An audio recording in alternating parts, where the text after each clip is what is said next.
Hello friends, आइए आज हम पढ़ते हैं about core making and core baking. A body of sand used in a mould to form a cavity, an interior opening और a hole through a casting is known as core. जब भी हमें कोई कास्टिंग रेडी करनी है, हम mould के अंदर इस तरह से, ये ड्रैग है, यहाँ पे हमने कोई पैटर्न सेट किया, ऊपर कोर लगाया। अगर हम चाहते हैं कि इसके अंदर एक होल हो तो हमें यहाँ पे एक और सैंड का लगाने का ज़रूरत पड़ेगा, ताकि जब हम मोल्टन मेटल यहाँ से पोर इन करें, डालें, तो मेटल जो है इस एरिया में ना जाए। उसके लिए हमारे को जिस शेप का ये हॉलो चाहिए, ये होल चाहिए, हम उस शेप का एक ड्राई सैंड का पीस रेडी कर लेंगे, उसी साइज़ का जो हमें चाहिए, और हम इसको यहाँ पे इंस्टॉल कर देंगे, लगा देंगे।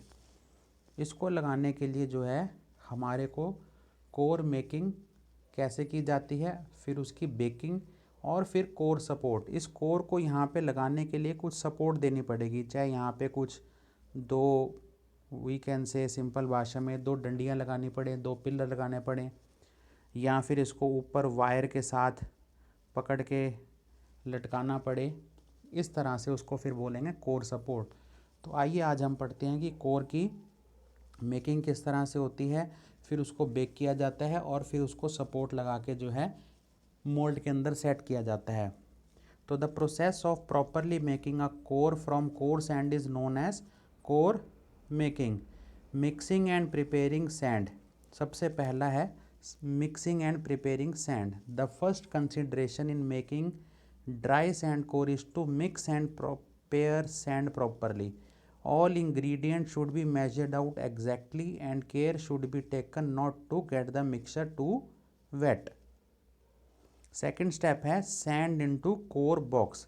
Core box core making is much like a molding except the core sand is placed in a core box. यानी कि मोल्डिंग से अलग हटके कोर बॉक्स के अंदर हम जो है कोर को रेडी करते हैं। Core sand can be blown into the box, rammed, packed by hand, or jolted into the box. The excess sand is struck off and a dryer plate is placed over the box. The core box is then inverted, vibrated, or wrapped and drawn off the core. The core is then put into a oven and baked. Core box के अंदर हम डाल के उसको अच्छे से कूट के और फिर उसको वाइब्रेट करते हैं, ताकि जितना भी उसके अंदर गैप्स हो वो सेटल डाउन हो जाए, और फिर हम उसको सेट होने के बाद निकालते हैं और फिर उसको बेकिंग के लिए डाल देते हैं। बेकिंग इसलिए करनी है क्योंकि उसके अंदर कोई भी अगर मॉइस्चर रह गया, चाहे वो ऑयल का मॉइस्चर हो, चाहे वो वाटर का मॉइस्चर हो, अगर उसके अंदर वो मॉइस्चर रह गया तो जब हम कोर को फिट करेंगे मोल्ड के अंदर तो वो टूट सकता है, वो गिर सकता है, वो डिस्ट्रॉट हो सकता है। जब मोल्टन मेटल डालेंगे तो वो टूट सकता है। तो उसके लिए हमारे को चाहिए कि कोर जो है स्ट्रेंथ हो उसके अंदर, तो हम उसको बेक करके उसका सारा का सारा मटेरियल, वेट मटेरियल यानी कि वाटर कंटेंट हो या कोई ऑयल कंटेंट हो, जो भी हमने मिक्सचर के लिए बाइंडर कंटेंट डाला है, उसका सारा का सारा मॉइस्चर हम निकाल देते हैं। थर्ड स्टेप है providing reinforcement. While filling sand into core box for fragile or medium sized core, reinforcement is provided inside the core with wire to give added strength. कई बारी कोर का कम होता है, पतला रहता है, कहीं से वो जो है कमज़ोर होने का उसका चांस रहता है, तो वहाँ पे हम जो है इन्फोर्समेंट के लिए पतली सी कोई मेटल की प्लेट हो या वायर्स हो, उसको डाल देते हैं। जैसे कि घर बनाते हैं तो वॉल्स को या छत को स्ट्रेंथ करने के लिए हम सरिये का इस्तेमाल कर लेते हैं। इसी तरह से हम जो है इसमें रीइंफोर्समेंट के लिए वायर्स, ताकि वो कोर ड्राई होने के बाद जब हम उसको इंस्टॉल करें तो वो टिका रहे। फोर्थ है providing vents. Where the core does not have natural vents, supplementary vents must be provided. For a core made up of pasting parts, grooves may be cut in faces to join before they are assembled. The vents are continued through the core print so molten metal will not reach and plug them. If this method cannot be used, wax venting can be done by placing strips of vent wax in the sand before it is baked.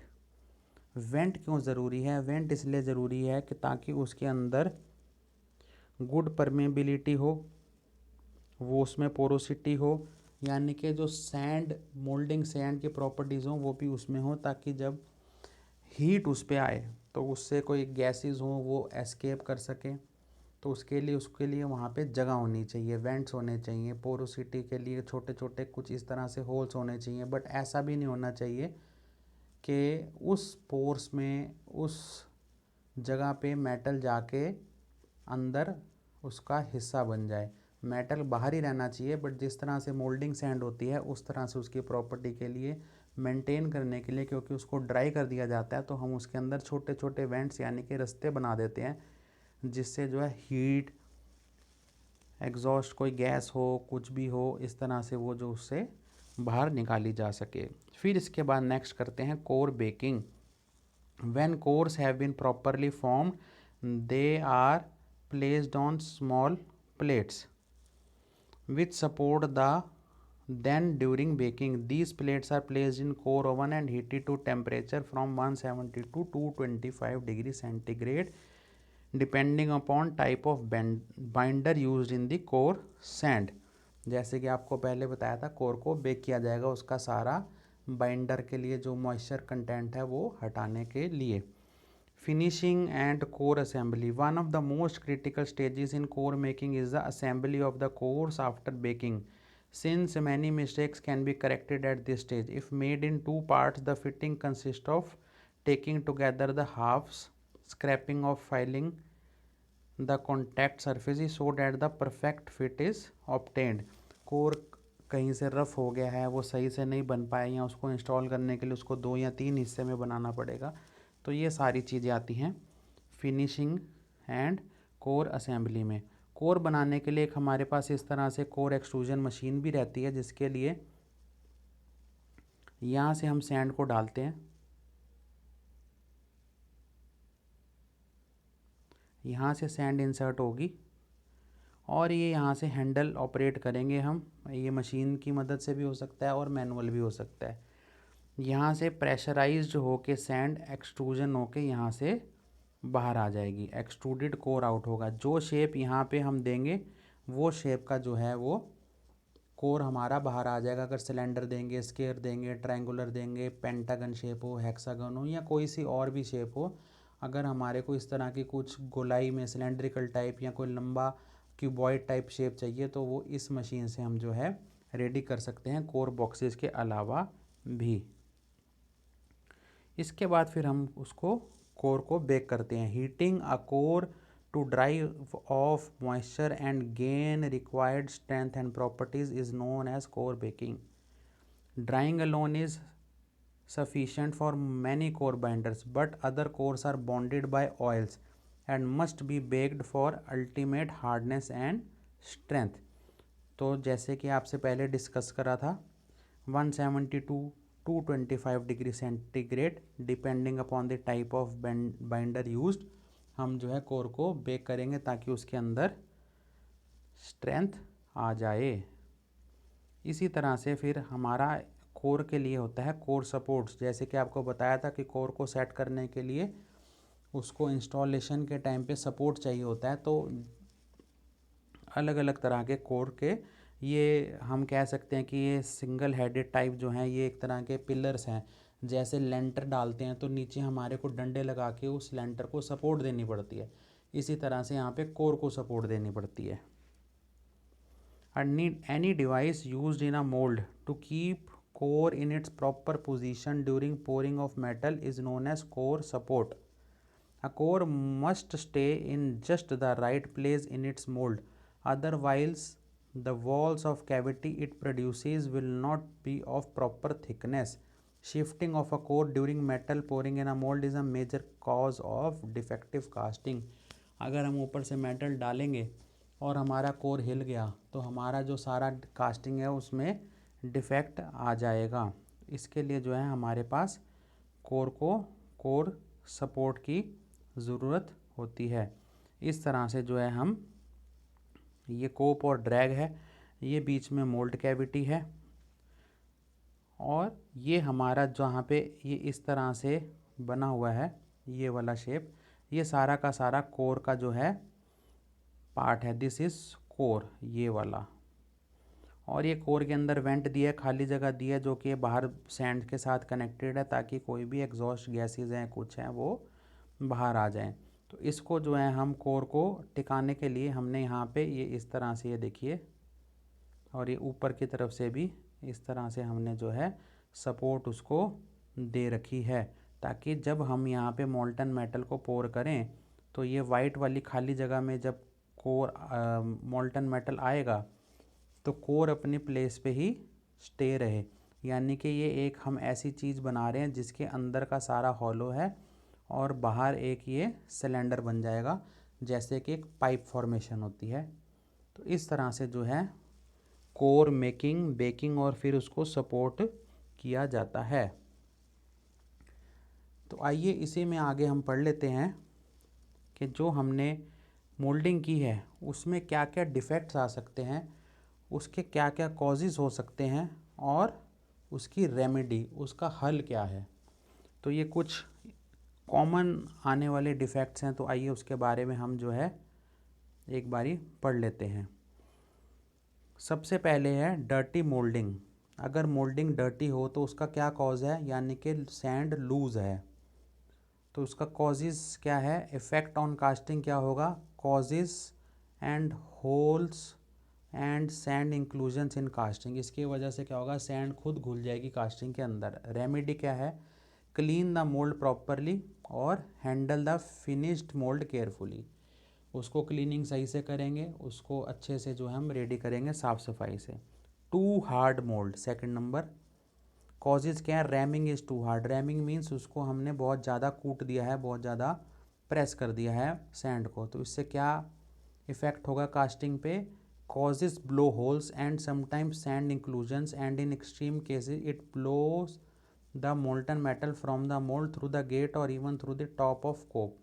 अगर बहुत ज़्यादा हमने rhyming कर दी तो हमारी gases escape नहीं होंगी, तो जब हम उसके अंदर मोल्टन मेटल डालेंगे तो वो हो सकता है कि हमारा मोल्ड ही जो है क्रैक हो जाए और सारी कास्टिंग ख़राब हो जाए, या फिर जो गैस बाहर निकलनी चाहिए थी वो कास्टिंग के अंदर ही ट्रैप हो जाए, जिसे हम कहते हैं ब्लो होल्स।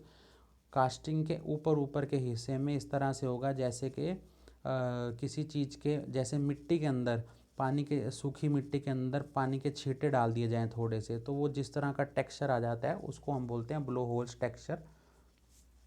तो वही कास्टिंग के सरफेस पे आ जाता है। तो इसका हल क्या है, रेमेडी क्या है, अवॉइड एक्सेसिव रैमिंग। फिर है वेंटिंग, वेंट्स ओमिटेड और इम्प्रॉपरली डन। अगर वेंटिंग सही से नहीं होएगी तो उस डिफेक्ट को बोलेंगे हम वेंटिंग। तो इसके लिए वेंटिंग प्रॉपरली होनी चाहिए ताकि जो है गैसेस सही से एस्केप कर सकें। फोर्थ नंबर है वेट मोल्ड। इस क्यों है वेट मोल्ड, क्योंकि उसमें सैंड में एक्सेसिव मॉइस्चर है, या ड्राई सैंड मोल्ड जो है वो प्रॉपरली ड्राई नहीं किया गया, तो इसके सेम ही प्रॉब्लम्स है, ब्लो होल्स आ जाएंगे, या हमारा जो है कास्टिंग मोल्ड जो है वो वाइल पोरिंग मेटल वो क्रैक हो सकता है, टूट सकता है। कास्टिंग में अलग अलग तरह के डिफेक्ट्स, ब्लो होल्स या ट्रैप्ड होल्स भी आ सकते हैं। रेमेडी क्या है, टेम्पर द सैंड प्रॉपरली, यानी कि सैंड के अंदर जो है प्रॉपर मॉइस्चर होना चाहिए और प्रॉपरली ड्राई होना चाहिए। Too soft mould, ramming is too soft, जो हमने रैमिंग करी वो बहुत ही सॉफ्ट कर दी, तो इससे क्या होगा, स्वेल्ड और डिस्टॉर्टेड कास्टिंग, यानी कि जब हमने कास्टिंग करी तो वो क्योंकि मिट्टी लूज थी तो कास्टिंग फैल गई और वो सारी डिस्टॉर्टेड हो गई। Crushing of mould when putting on jacket resulting in distorted और no casting. Core rising after metal pouring, तो कोर लगाने से का भी जो प्रॉब्लम होगा, क्योंकि मिट्टी उसमें सही से रैमिंग नहीं की होगी तो कोर अपनी जगह हिल सकता है। तो इसके लिए क्या करना पड़ेगा, ram the sand to proper hardness.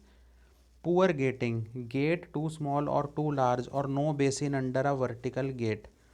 Gate क्या होता है, गेट होता है वो जगह जिसके अंदर से हम जो है मेटल को पोर करते हैं। तो अगर वो मेटल का गेट जिससे हमने मेटल पोर करना है वो रास्ता सही नहीं हुआ तो भी जो है हमारा ये पुअर गेटिंग का डिफेक्ट आ जाता है। तो टू स्मॉल गेट इसकी वजह से जो है हमारी कास्टिंग के अंदर कोल्ड शट्स या अलग अलग जगह पे जाके मटेरियल रुक जाएगा, सही से जो है मटेरियल अंदर नहीं पहुंचेगा। तो इसका हल क्या है, make gate of proper proportion, provide basin under a vertical gate. Basin means कि ऊपर से जो हमारा गेट है वो इस तरह से होगा, यहाँ से हम मेटल डालेंगे तो इसके नीचे हम जो है एक एक्स्ट्रा साइज़ दे देंगे ताकि यहाँ पे पहले मोल्टन मेटल इकट्ठा हो जाए। जब यहाँ से डालेंगे तो यहाँ इकट्ठा हो जाए ताकि अंदर जब वो कास्टिंग की तरफ जाए तो वो कहीं पे ऐसा ना हो कि कहीं रुक जाए, कम जाए कास्टिंग के अंदर।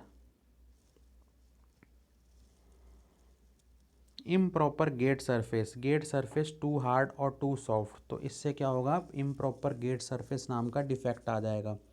तो इसके लिए हमारी क्या हल है, गेट सरफेस को सही से बनाना। क्यों, क्योंकि इससे क्या होगा, हमारी जो कास्टिंग है वो सैंड जो है उसके साथ ही जो है मिल जाएगी और कास्टिंग में डिफेक्ट आ जाएगा। मोल्ड, सैग और क्रैक्स, इसके लिए क्या होगा, bottom plain plate not properly fitted या केयरलेस हैंडलिंग। यानी कि मोल्ड जो है उसमें क्रैक आ गई या वो लटक गया। यानी कि मोल्ड को जब हम तैयार करते हैं तो उसको हम एक प्लेट के ऊपर रखते हैं ताकि मिट्टी जो है ग्रेविटी की वजह से नीचे ना गिर जाए। तो अगर वो प्लेट सीधी नहीं होगी तो भी मोल्ड सैग कर सकता है, सैग मीन्स लटक सकता है या क्रैक हो सकता है। तो उसके लिए हमारे को प्लेट सही होनी चाहिए और मोल्ड को केयरफुली हैंडल करना चाहिए। Poor pouring basin, pouring too shallow, pouring basin too sloping. जहाँ से हमने गेट डाला तो गेट के बाद अगर जो नीचे बेसिन बनाया, जो वहाँ पे कैविटी बनाई ताकि वहाँ पे पहले मॉडल मेंटन इकट्ठा हो फिर आगे ही वो जाए, तो वो अगर सही से नहीं जाएगा तो स्लैग होल्स या सैंड उसके अंदर आ जाएगी, तो जिसकी वजह से जो है कास्टिंग में डिफेक्ट आ जाएगा। तो इसीलिए जो है इस बेसिन को सही से बनाना पड़ेगा। तो इसके लिए क्या रेमेडी है, make pouring basin of proper depth and slope. 10th defect है डैमेज्ड जॉइंट। डैमेज जॉइंट मतलब क्या होगा, इम्प्रॉपर फिनिशिंग ऑफ मोल्ड या केयरलेस हैंडलिंग ऑफ मोल्ड। तो इसके लिए हमारे को प्रॉपर फिनिशिंग करनी है और हैंडलिंग प्रॉपर करनी है। डैमेज जॉइंट मीन्स कि जब हमने दो पैटर्न्स को जोड़ा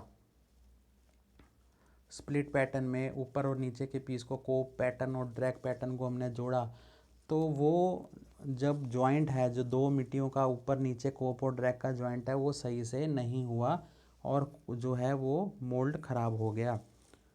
तो ये थे हमारे कुछ मोल्डिंग डिफेक्ट्स। इसी तरह से जिस तरह से मोल्डिंग के डिफेक्ट्स होते हैं इसी तरह से हमारे पास होते हैं कास्टिंग के डिफेक्ट्स भी। तो आइए देख लेते हैं कि हमारे पास कास्टिंग में जो मोल्ड तैयार करने के बाद, मेटल पोर करने के बाद हमारे पास कास्टिंग रेडी होगी तो वो कास्टिंग में कौन कौन से डिफेक्ट होंगे और उनकी कॉजेज़ और रेमेडी क्या होगी। सैंड कास्टिंग डिफेक्ट्स, सबसे पहला है ब्लो होल्स। कॉजेज़ क्या हैं, वेंटिलेशन कम है उसके अंदर यानी कि ब्लो होल्स अभी आपसे डिस्कस किया। मॉइस्चर कंटेंट उसमें ज़्यादा हो गया, परमेबिलिटी कम है रैमिंग की वजह से, रैमिंग ज़्यादा कर दी गई।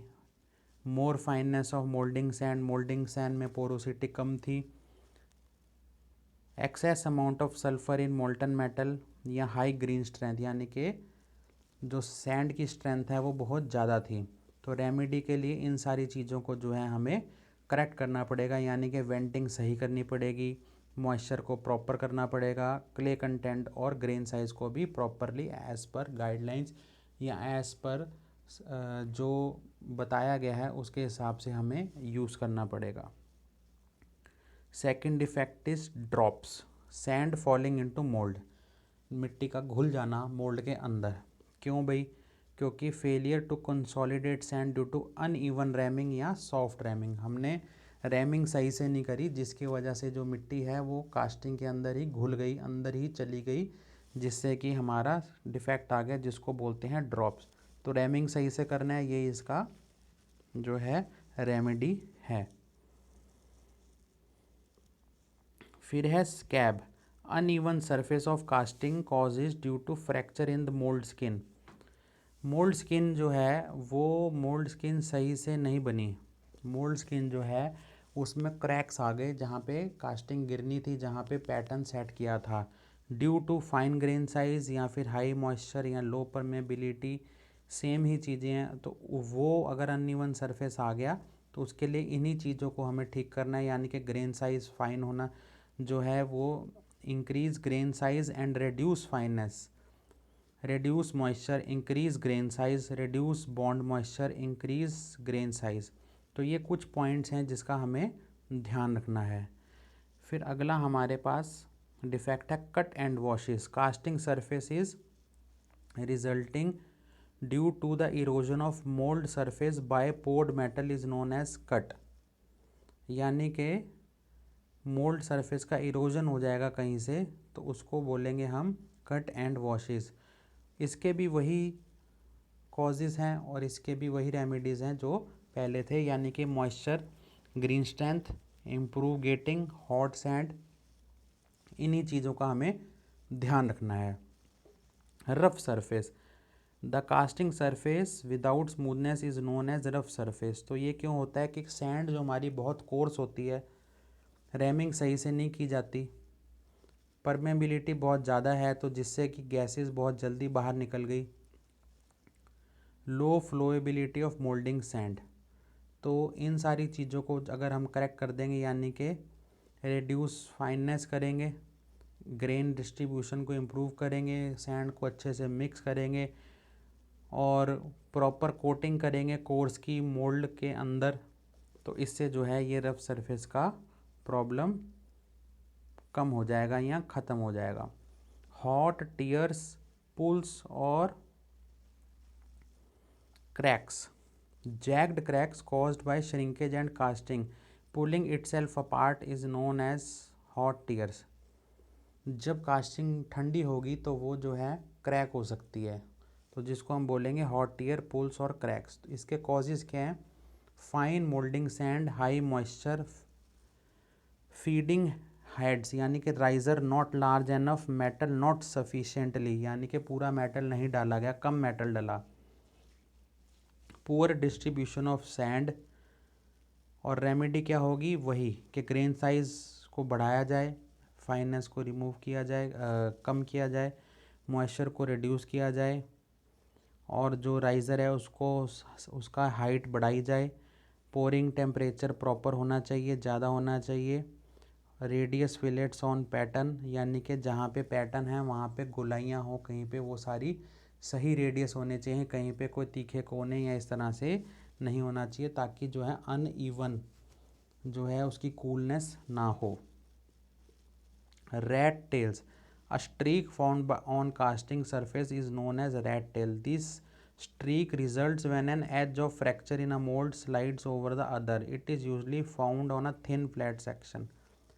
जैसे चूहे की पूँछ होती है, तो जब हम मेटल को डालते हैं तो कहीं पे जॉइंट्स पे या कहीं पे भी अगर हमारी सैंड जो है प्रॉपर नहीं होती है, उसकी मोल्ड के अंदर कहीं फ्रैक्चर होता है तो मेटल वहाँ पे भी जो है चला जाता है। तो पतले पतले जो हैं इस तरह से अगर कोई हमने कास्टिंग बनाई तो उसके ऊपर इस तरह से पतले पतले जो हैं उसके सरफेस के ऊपर मेटल की लाइंस आ जाती हैं इस तरह से, तो इसको हम बोलते हैं रैट टेल्स।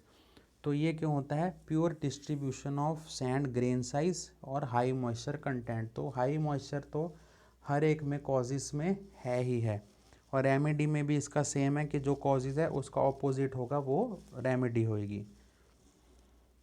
सैंड होल्स और sand inclusions, holes in surface of casting usually filled with sand.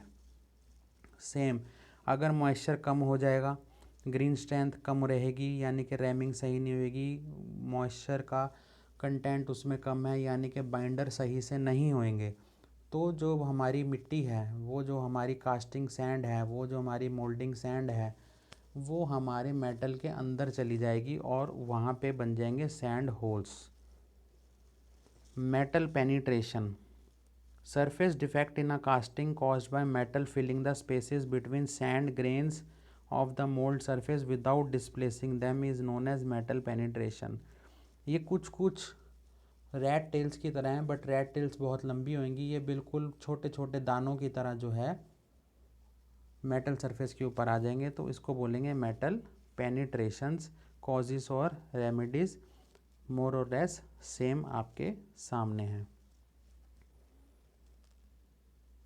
अगला डिफेक्ट है difficult shake out, when the casting does not easily come out from moulding box along with sand, it is known as difficult shape out. जब वो ठंडा हो गया casting, हमें उसे remove करना है फ्रॉम मोल्ड, तो वो सही से रिमूव नहीं हो पा रहा, तो इसको हम कहते हैं डिफ़िकल्ट शेक आउट, यानी कि वो सैंड को छोड़ नहीं रहा, तंग सैंड उसके साथ चिपकी हुई है। तो उसका क्या कॉजेज़ है? Fine grain size, high moisture, low permeability.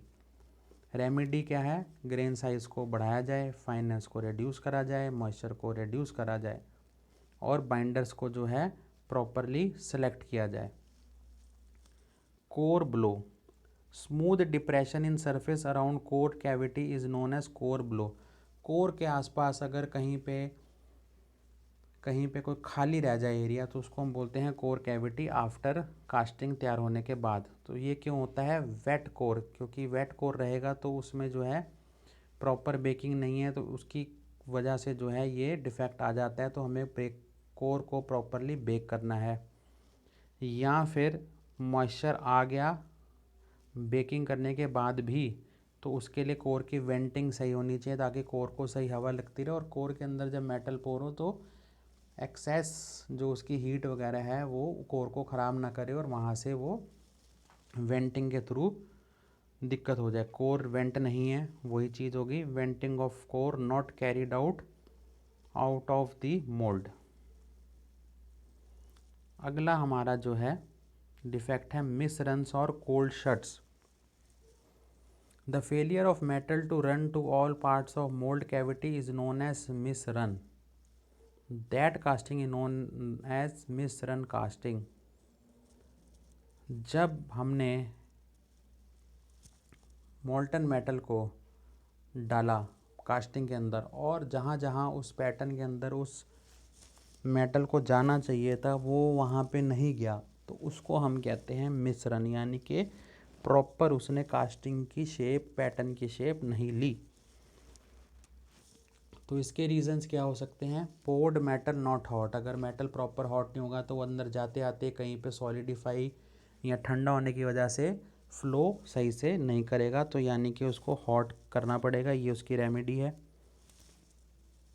Slow pouring metal, हमने मेटल को स्लोली पोर करा। इनएडिक्वेट साइज ऑफ गेटिंग सिस्टम सही नहीं था, जिसकी वजह से मेटल जो है अपने फ्लो के हिसाब से नहीं जा पाया। और इनसफिशेंट हेड ऑफ मेटल, तो ये जो हमें चीज़ें उसके ऑपोजिट में रेमेडी हो जाएंगी, यानी कि पोरिंग रैपिड करनी है, गेटिंग सिस्टम प्रॉपर करना है, बेसिन साइज़ प्रॉपर करना है, और हेड ऑफ पोरिंग यानी कि जो ऊपर का गेट साइज़ है वो प्रॉपर होना चाहिए ताकि पोरिंग जो है सही से हो। पिन होल और gas porosity, a number of very small holes visible on surface of casting after it has been cleaned are known as pin holes और गैस पोरोसिटी। तो ये क्यों होता है? इसके रीजंस हैं गैसियस मेटल ब्रॉट, जो उसके अंदर मेटल डाला गया वो डर्टी था, वो गीला था, डैम्प रॉ मटेरियल, उसमें रेड्यूसिंग एटमॉस्फेयर ऑफ फर्नेस, यानी फर्नेस में वो प्रॉपरली हीट नहीं किया गया, और failure to use appropriate fluxing method, fluxing से जो है उसके अंदर कुछ भी मटेरियल्स होते हैं वो जो हमारे रिमूव हो जाते हैं। तो इसको हम कहते हैं पिन होल्स और गैस डिफेक्ट। तो इसके लिए हमारे को better quality of raw material use करना है, ड्राई रॉ मटेरियल यूज़ करना है और देखना है कि फर्नेस के अंदर प्रॉपर फ्लक्सिंग मेथड इस्तेमाल किया जा रहा है। अगला डिफेक्ट है हमारे पास camber. Distortion of casting as it cools is known as camber, यानी कि अनइवन कूलिंग होएगी तो उससे कास्टिंग डिस्टॉर्ट हो जाएगी। तो इसके लिए हमारे को कास्टिंग के डिज़ाइन को इम्प्रूव करना पड़ेगा ताकि ये वाला डिफेक्ट ना आए। Flask, fins of metal projecting from casting in the position of mould joint line are known as flask. Cope lifting during pouring of metal, जब हमने मेटल को पोर किया तो due to pressure, due to heat pressure, cope जो है वो सही से अगर लॉक ना किया जाए तो वो थोड़ा सा ऊपर उठ गया, तो ये जो है हमारे मोल्ड के जो ऊपर कोर और ड्रैग के जो जॉइंट्स हैं उसके बीच में भी जो मेटल आ गया तो उसको हम बोलते हैं फ्लास्क करना। तो उसके लिए हमारे को क्या करना है, यूज़ प्रॉपर मोल्ड वेट और मोल्डिंग फ्लास्क क्लैम्प्स, जो हमारे कोप और ड्रैग पे क्लैम्प होते हैं और कई बार ये मोल्ड के ऊपर, कोप के ऊपर वेट भी डाल देते हैं ताकि जब हम मोल्टन मेटल डालें तो वो कोप जो है ऊपर को ना उठ जाए। कॉन्ट्रैक्शन और surface depression, collapse of upper surface of casting is known as contraction of casting, यानी कि जब हम कास्टिंग बनाएंगे वो ठंडी होएगी तो वो सरफेस कॉन्ट्रैक्ट करेगा, लेकिन ऊपर का सरफेस ज़्यादा कॉन्ट्रैक्ट कर गया, यानी कि हमने सही से जो है कास्टिंग जो है डाली, उसके अंदर मेटल वो पूरा सही से नहीं गया और राइज़र जो है वो सही से नहीं भरा जहाँ से मटेरियल एग्जिट करना है, इसलिए वो ऊपर से कहीं पे गैस ट्रैप हो गया या कुछ हो गया तो वो खाली रह गया। मिसमैच और shift, an incorrect matching of the top and bottom portion of casting at the parting line is known as mismatch or shift. The split pattern not properly mounted or alligated, worn out flask pins and guides. Swelling, undesirable rise or increase in the surface of casting is known as swelling. It usually take place at top of the casting inside the mold. यानी कि जब हम metal ठंडा होगा तो top surface होगा वो normal रहने की बजाय वो उठ जाएगा, ऊपर आ जाएगा, स्वेल कर जाएगा, जिसे हम कहते हैं सूजना, तो वो सूज जाएगा।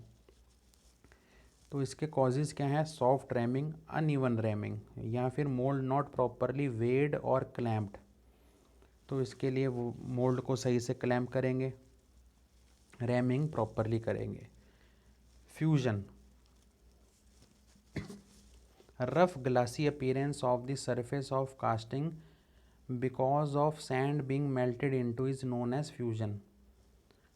तो उसके ऊपर जो है ग्लासी ग्लासी अगर जैसे शीशा होता है वैसा अपीयरेंस आएगा सरफेस पे तो उसको कहते हैं फ्यूजन, क्योंकि उसमें सिलिका होता है सैंड के अंदर जिससे शीशा भी बनता है, ग्लास भी बनता है, तो सैंड मेल्ट हो जाती है और ऊपर उसको एक ग्लासी टाइप का लुक देती है, एक चमक दे देती है, तो उसको हम बोलते हैं फ्यूजन। तो इसका मतलब लो रिफ्रैक्टरीनेस ऑफ मोल्डिंग सैंड है या टेम्परेचर ऑफ मोल्टन मेटल बहुत ज़्यादा है, जिसकी रेमेडी उसी हिसाब से की जाएगी।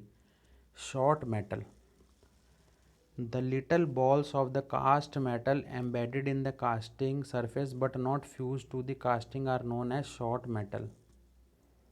जब हमने पोर करा तो छोटे छोटे अंदर बॉल्स टाइप जो हैं कास्टिंग के पीसीज आ गए, बट वो कास्टिंग के साथ नहीं चिपके हुए, तो मोल्ड में कहीं अलग अलग जगह पे आ गए, तो उसको हम बोलते हैं short metal. Unfused chaplets, the chaplets which do not fuse into casting after pouring of metal are unfused chaplets. जैसे उसके अंदर कास्टिंग के अंदर कुछ छोटे छोटे पार्ट्स हैं, सपोज़ एक हमने इर्रेगुलर सी इस तरह से जो है शेप बनानी है, ये एक बेसिक शेप है, इसके साथ एक छोटा सा यहाँ पीस है, फिर से एक बड़ा सा पीस है, इसके साथ एक छोटा पीस है। तो जब हमने मेटल को पोर किया तो वो मेटल यहाँ पे सही से नहीं पहुँचा, तो यानी इतना हिस्सा टूट जाएगा निकालते हुए। यहाँ वैसे भी स्टार्टिंग में ही फ्यूज़ नहीं होगा इस प्रॉपर कास्टिंग के साथ में, तो उसको हम बोलते हैं अनफ्यूज चैपलेट्स। कॉजेस इसके होते हैं लो पोरिंग टेम्परेचर और या फिर high melting temperature of chaplets.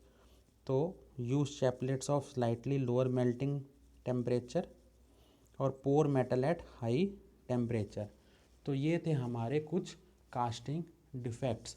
तो आज इस वीडियो में हमने देखा core making, core baking, core supports, defects in moulding and defects in casting, उसके डिफेक्ट्स, उसके कॉजेज़ और उसके रेमेडीज़ के बारे में।